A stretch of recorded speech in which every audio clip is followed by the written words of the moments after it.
Bienvenidos. El día de hoy los quiero invitar a que nos acompañen para revisar los resultados de la consulta infantil y juvenil que hizo el Instituto Nacional Electoral en el 2018, convergiendo con las elecciones.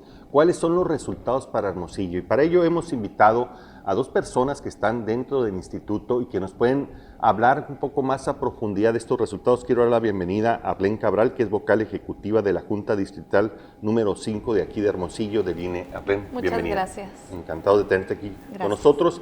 Y también a Francisco Ávila, que es vocal ejecutivo de la Junta Distrital número 3 también de aquí de Hermosillo. Gracias, buenas tardes. Muchas gracias.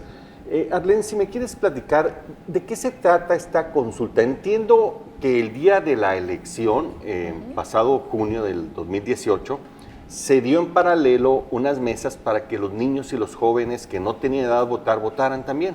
Es algo similar. Este es un ejercicio que nace en 1997, con la idea precisamente, originalmente fue la idea de que los niños se fueran involucrando en lo que era ir a la casilla. Y que se acercaran con el papá, la mamá, a ejercer el derecho al voto, pero en aquella ocasión votaron como por sus derechos, ¿no? Okay. ¿Cuál de los derechos de los niños era el que más te gustaba? Algo así fue en aquella ocasión. Este ejercicio ha ido evolucionando a través de los años, se ha hecho durante la jornada electoral, se ha hecho el Día del Niño, se ha buscado el mejor día, ¿no? Siempre en el año electoral, es decir, el mismo, que coincida en año con las elecciones. En esta ocasión quisimos ir un poco más allá y le dimos una fecha especial, pasado el proceso electoral, fue pasado pero el proceso. Todavía durante el año electoral, en el mes de noviembre, se le dieron 9 días al ejercicio. Ok. Y fuimos en esos 9 días. Yo me quedé en la primera versión. Sí, la versión esa duró muchísimos años, empezó en 1997, te digo, había veces que se hacía el día de la jornada y en otras ocasiones se hizo el Día del Niño, pero siempre trataba de empatarse con el proceso electoral. ¿Qué hacía esto? Que siempre le damos prioridad al proceso electoral, pues obviamente es nuestra principal función como instituto. Sin embargo, es una actividad que también es muy importante, muy relevante y que siempre nos dejaba con ganas de más. Aunque salía muy bien, aunque teníamos muy buenos resultados, siempre pensamos que podíamos hacer más. En esta ocasión se le da una fecha especial, no una fecha de un solo día, sino más de una semana, 9 días, y el resultado habla por sí mismo, ¿no? Es la consulta infantil y juvenil más exitosa. ¿Cómo se hace? ¿Se va y se visita a las escuelas para que hagan para consultados? En esta ocasión, la idea es que participen todas las niñas y niños que podamos. Entonces, en esta ocasión hicimos 3 tipos de ejercicio. El primero fue en escuelas, es ir a donde está la mayoría de los niños. El segundo fue en espacios públicos, que las y los niños se acerquen a ti, porque habrá escuelas a las que no alcanzamos a ir, habrá muchos escenarios en donde el niño tenga que acercarse a ti.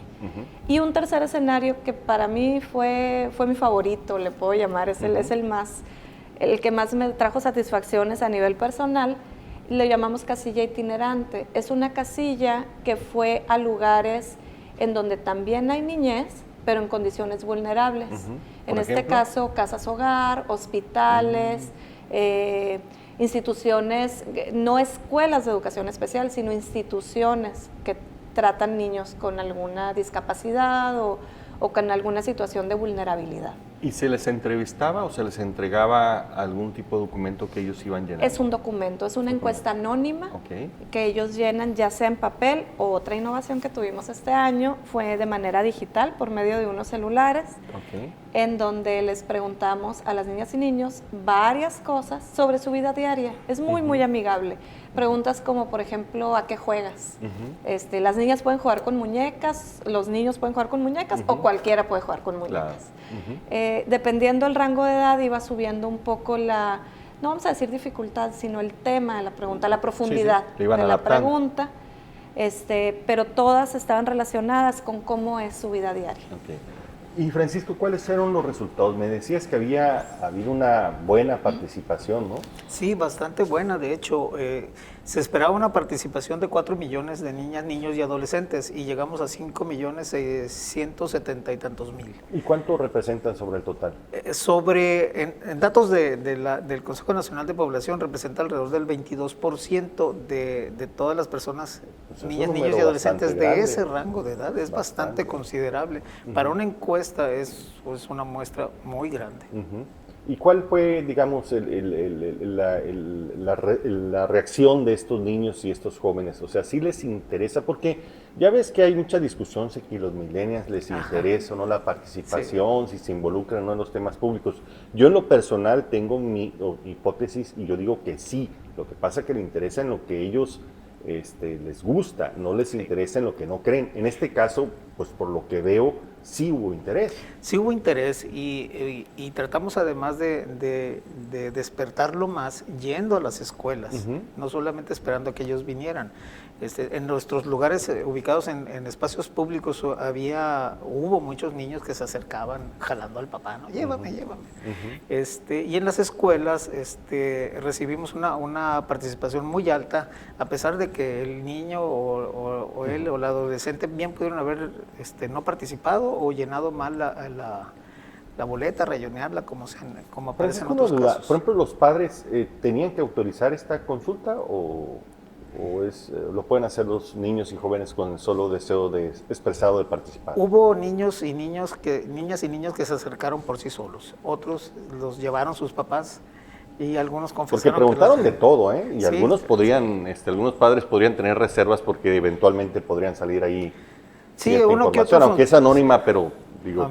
Alguno que otro funcionario voluntario más bien, perdón, es el vocabulario, sí contó que algunos papás no dejaron a sus niños participar, pero no parece que fuera por el contenido, era más bien algo incidental, no tengo tiempo, algo así, ¿no? Pues qué bueno. Vimos una participación muy alta. ¿Cómo nos fue en Sonora la participación? En Sonora tuvimos 55,000 participantes, 155,000 en Sonora y 55,000, un poquito más, en Hermosillo solamente, el puro municipio. Pues yo creo que se llevó la tercera parte de más Sonora. Importantes que se hacen, ¿no? Así es, y con ese nivel de participación resultó un éxito tremendo, ¿no? Y quiero enfatizar algo, precisamente lo de los jóvenes. En todos los ejercicios anteriores a el rango de edad de 14 a 17 años era el que menos participaba, 20%, 22%, precisamente más los que o están a menos. punto de tener el derecho de votar. Y ahora fue el más participativo. ¿En serio? El más participativo. ¿Y qué porcentaje? ¿Qué más? 45% aproximadamente. Casi el doble, entonces Sí, es muy buena fue un muy buen resultado, fue muy alentador esto. Ya me hiciste el día, Francisco, me abre el ánimo, ¿no? De que haya interés. Sí. De hecho, a mí me tocó estar en una casilla apoyando y los jóvenes, cuando tú les decías cuál era el fin, porque siempre te preguntaban, ¿y para qué? Exacto. Entonces tú les dices, bueno, es para saber su opinión y de ahí nosotros se lo vamos a entregar a las autoridades y posiblemente de ahí salga algo que les interese. En cuanto decías eso, como por arte de magia, iban y se sentaban y jalaban a sus amigos. Ven, vamos a opinar. Entonces, igual que como comentabas, para mí eso fue bien revelador. Los jóvenes sí quieren participar, los jóvenes lo que necesitan es un espacio idóneo para hacerlo. Muy bien. ¿Y cómo van a difundir estos resultados? Digo, yo sé que están haciendo un esfuerzo a través de los medios tradicionales, pero ¿tienen pensado alguna estrategia, no sé, de cómo lo van a hacer llegar a estos jóvenes que participan? Porque es importante seguir incentivando, pues, a través de que se vean reflejadas sus respuestas, ¿no? Así es. Sí, bueno, la primera es de alguna manera cumplir una obligación moral de ir a las escuelas a las que fuimos a levantar la consulta, ir ahí a mostrar los resultados. O sea, de entrada a los que participaron se les entrega. En la medida en la que podamos, estamos yendo a escuelas primarias, secundarias y preparatorias a dar a conocer estos resultados directamente a ellos, ¿no? Y también tenemos programadas mesas de discusión con especialistas, gente interesada y también con niños y adolescentes para que conozcan los resultados y opinen sobre ellos. ¿Ya está publicada? Ya está publicada desde... ¿Dónde la pueden encontrar para empezar? Abril. Hay una página que es www.ine.mx. Sí. Esta página es la página donde pueden encontrar toda la información del instituto.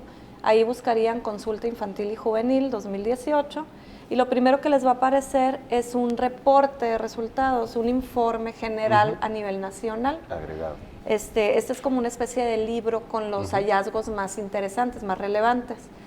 Pero paralelo a eso pueden encontrar las bases de datos. Y las bases de datos ya son para que si a alguien le interesa tener más información, se pueda ir a nivel municipio, a nivel entidad, a nivel...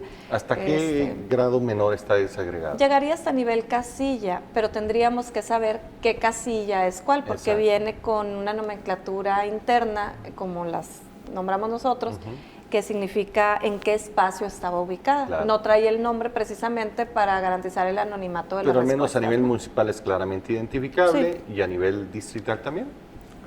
Sí, ¿Más o menos? sí, a nivel distrito, a nivel municipio, Entidad. estado, por supuesto, y las Sí, cosas porque en la medida que se va, digamos, haciendo este Zoom, pues es más interesante para quienes participaron saber cómo piensan los niños y jóvenes que están a su alrededor. Claro que ¿no? sí. Sí, Estamos hablando sobre la consulta infantil y juvenil que hizo el INE en el 2018. Regresamos en un momento más con ustedes.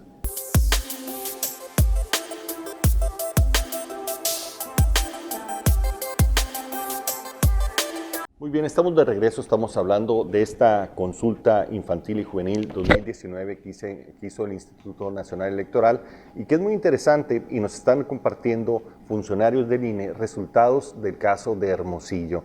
Francisco, uno de los temas que ustedes exploraron en esta consulta fue el tema de género. ¿Me podrías platicar de qué resultados o qué hallazgos obtuvieron?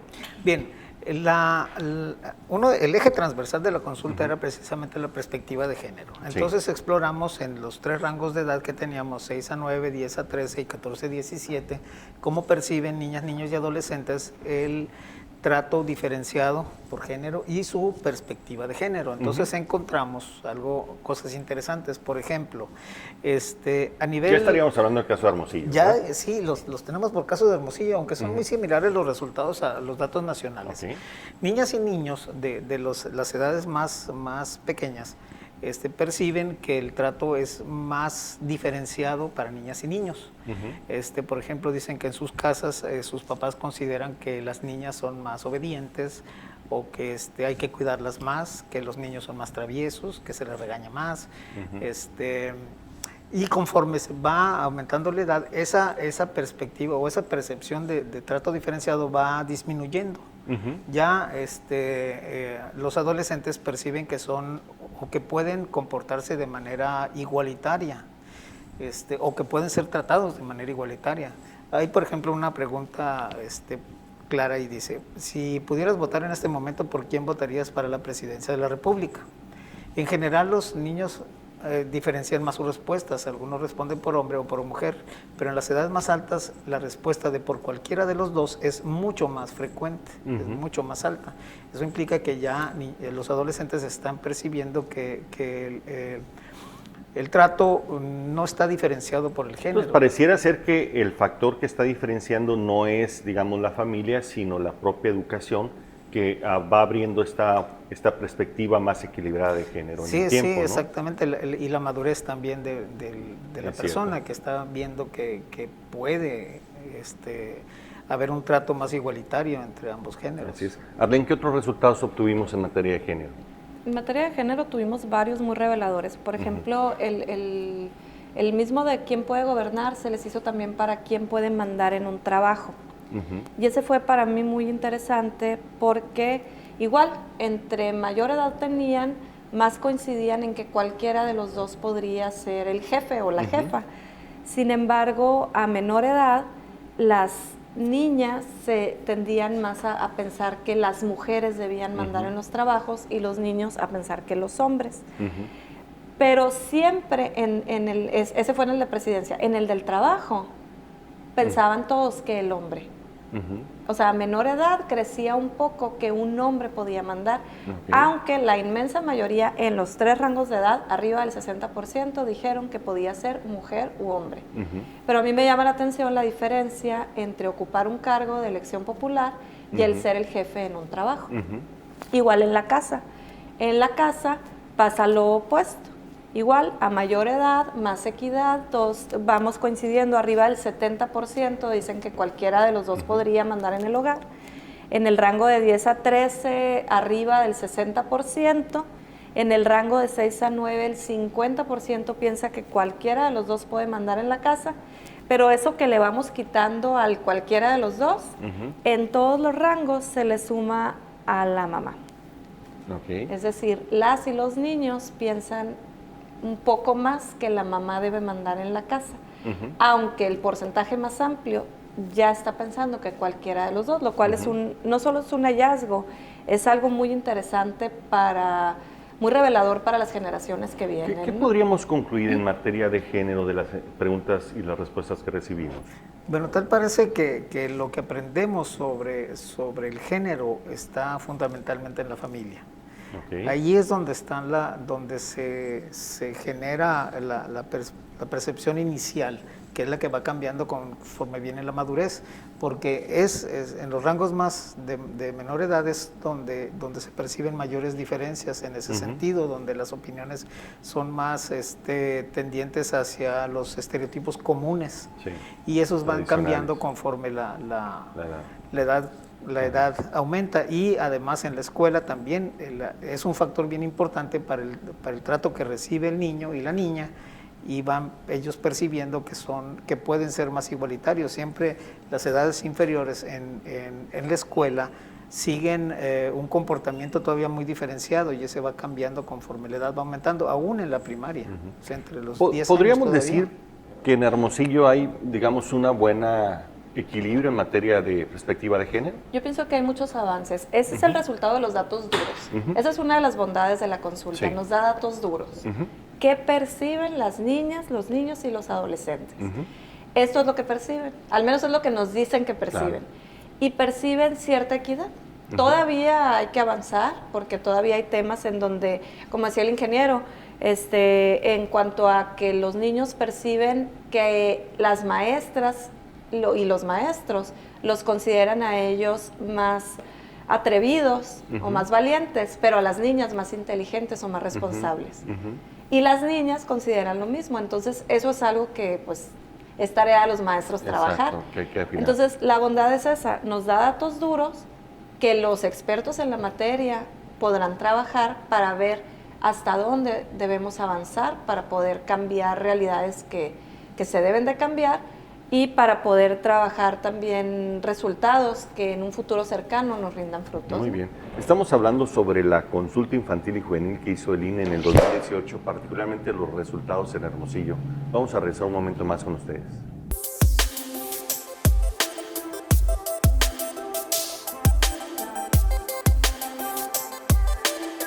Muy bien, estamos de regreso, estamos con funcionarios del INE platicando sobre esta consulta infantil juvenil 2018, particularmente los resultados que tienen que ver con nuestro municipio aquí en Hermosillo, que como dicen son muy similares a los del Estado y a nivel nacional.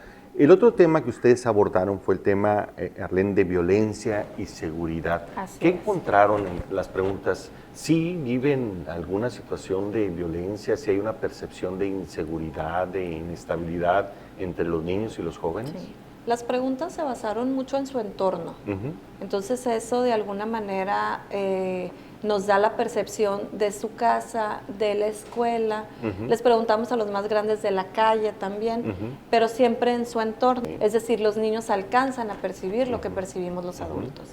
Otro hallazgo interesante es que 33% de las niñas, niños y adolescentes entrevistados dijeron haber vivido algún tipo de violencia. O sea, 1 de cada 3. 1 de cada 3, así es. ¿En qué partes no dicen? Sí, la mayoría de ellos en su casa o en la escuela. Otro dato interesante es que el grupo de 6 a 9, que son los más pequeñitos, hablan de haber sufrido la mayor violencia en su casa. y de ahí la escuela y ya después otros entornos. De 10 a 13, la mayor violencia se da en su casa y en la escuela, y ya de ahí los otros entornos. Y de 14 a 17 encontramos un elemento que no habíamos visto, que es Internet. En el de 10 a 13 ya se empieza a vislumbrar, pero en el de 14 a 17 es notorio. Hay un 8% de jóvenes que dicen que han sufrido violencia en Internet. ¿Hablaron de algún tipo, por ejemplo, de violencia? Sí, una de las preguntas después de preguntar si ha sufrido violencia era ¿de qué tipo? Y también ese es un hallazgo interesante. Las mujeres, el mayor tipo de violencia que han sufrido es verbal, y lo refieren como que las hacen sentir mal o que las agreden verbalmente con insultos. Y los hombres, se nota ahí un elemento que entra también, que es la violencia física, sobre todo en el entorno escolar. Entonces entra también un poco la violencia física. Entonces, Francisco, por lo visto, pues son malas noticias, ¿no? En ese sentido sí, pero también nos alerta a que, yo creo que es una buena noticia de que los niños, niñas y adolescentes se están dando cuenta de eso y están de alguna manera viendo, primero, que pueden expresarlo y segundo, que lo pueden exigir. Ya hemos visto y escuchado opiniones de niñas, niños y adolescentes donde están exigiendo que se resuelva esto. Entonces, estos datos ayudan a eso. Con todo respeto, pero poco se ha hecho. Está claro, y esta encuesta, esta consulta también, digamos, lo refrenda, de que hay un problema gravísimo de violencia familiar, pero no se ven programas o grandes programas o respuestas a la altura del reto que estamos teniendo. Está ahí el gran problema y eso está generando disfuncionalidad en la familia y en los entornos como la escuela y los entornos cercanos, pero no estamos teniendo un programa o una política pública a la altura de ese reto, ¿no? Sí, precisamente uno de los Esto objetivos... llama la atención otra vez más, ¿no? Sí, uno de los objetivos de la consulta es precisamente, o sea, aquí están los datos que te dicen que hay problemas serios, a ver, instituciones públicas, todas aquellas instituciones interesadas o que trabajen sobre esto, que elaboren alguna política pública para atenderla. Ese es uno de los objetivos de esta consulta. ¿Cuáles crees que son los principales retos en materia de seguridad y violencia que se tienen? Bueno, es importante en este sentido que los niños y adolescentes tengan algo a qué recurrir. Ya hay, por ejemplo, políticas para atender violencia intrafamiliar. Cuando las mujeres dicen que están siendo violentadas, hay números de teléfono para hablar, hay refugios. Faltaría hacer lo mismo para niños y jóvenes. Que pudieran tener más facilidad y posibilidad de expresarse y de pedir auxilio.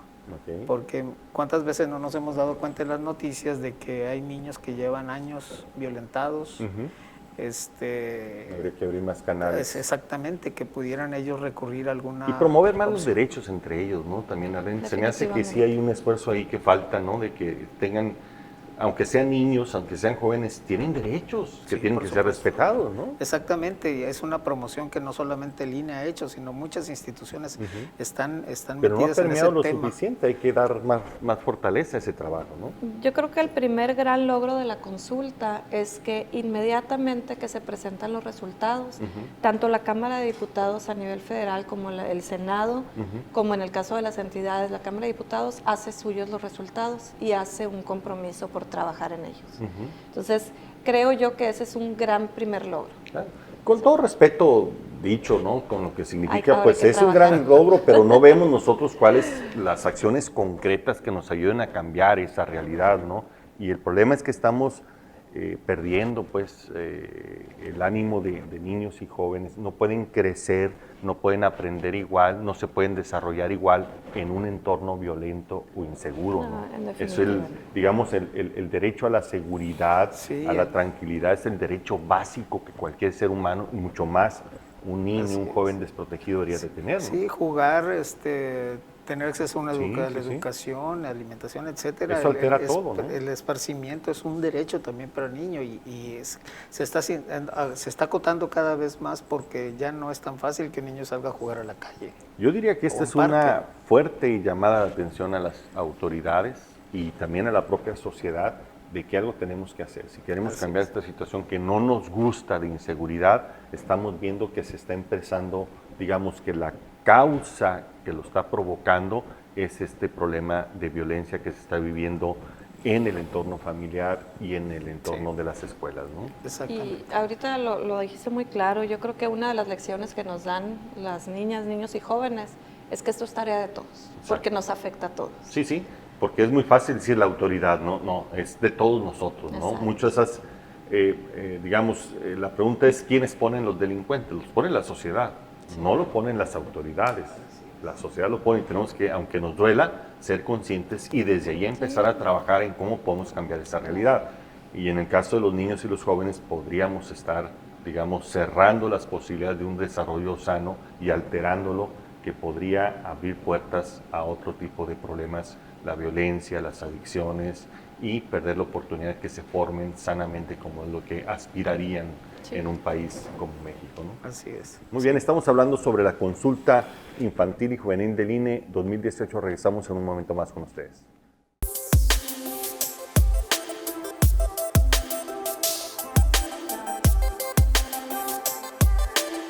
Seguimos hablando sobre la consulta que hizo el INE el año pasado, el año electoral, pero en este caso hizo un ejercicio especial en noviembre, en una semana dedicada plena y totalmente a investigar qué piensan los niños y los jóvenes sobre sus diferentes temas y situaciones que de alguna forma les afectan. Y yo creo que uno de los temas más interesantes es los resultados del módulo, Arlene, de discriminación. Poco, desafortunadamente, hemos investigado al respecto. ¿Qué resultado nos da la consulta? Pues de nuevo, es un resultado del que ya se había hablado, es un resultado que los estudios sociológicos que se han hecho en el país coinciden, que ese es un hallazgo interesante, ver que niñas, niños y adolescentes piensan y sienten como se ha demostrado que está sucediendo. Entonces no son invisibles para ellos los problemas de discriminación. Y bueno, lo que sabíamos, ¿quiénes sufren más discriminación? Los grupos vulnerables, definitivamente. Vemos que quienes sufren más discriminación son indígenas y personas con discapacidad. Son los dos grupos más vulnerables. ¿No? Que todavía de por sí tiene una situación bastante delicada, bastante desigualdad, de bastante carencia de oportunidades y además tienen que sufrir el maltrato de la desigualdad a través de la discriminación. Sí, la verdad es triste, es algo que podemos decir, bueno, ya lo sabíamos, pero da mucha tristeza darnos cuenta que niñas y niños lo perciben. Muy bien, ¿qué otros resultados tenemos, Francisco? Por ejemplo, los tratos más diferenciados en la edad ya escolar es más notable en la escuela que en la casa. La discriminación. Las niñas y niños dicen que reciben violencia física, que se les discrimina por la edad, que no se les deja participar, que la apariencia, sobre todo en adolescentes, la apariencia, dicen que es un factor muy importante por las que son discriminados. Y la otra que también es muy importante es por lo que piensan. Por pensar son los dos factores diferente. más notables en ese rango de edad de 14 pues, a 17. ¿qué nos faltó? Pues están todos los factores que se podrían aludir a la discriminación, ¿no? Pues sí, Todos porque están la ahí, ¿no? apariencia puede englobar muchas cosas. Claro, color el color de de piel, exacto. forma de vestir, tatuajes, corte de pelo, muchas cosas, ¿no? Pero los adolescentes dicen eso. No sé si ustedes están de acuerdo conmigo, es un tema que poca conciencia tomamos en la familia. Ahí empieza realmente el problema de la discriminación, porque no es que salen de su casa y empiezan a ser diferentes, llevan lo que han aprendido en su casa a los otros entornos, ¿no? Entonces creo que sí es una llamada a los padres de familia para poner atención y cuidar pues el respeto de parte de sus hijos, formándose en el respeto hacia los demás, ¿no? A nivel personal, ese para mí fue un hallazgo interesantísimo. Alrededor del 20% de los ya jóvenes, adolescentes de 10 a 13 y el 12% de los de 14 a 17 dicen que se sienten discriminados porque no los dejan hablar, porque no los dejan opinar.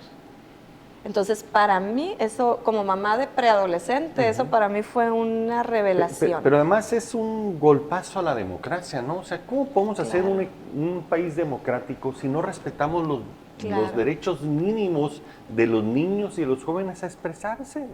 Exactamente, es un derecho ¿No? fundamental y aparte, aún siendo no ciudadanos, sin todavía haber alcanzado la mayoría de edad, es un sector de la población que tiene derecho a expresarse. Claro.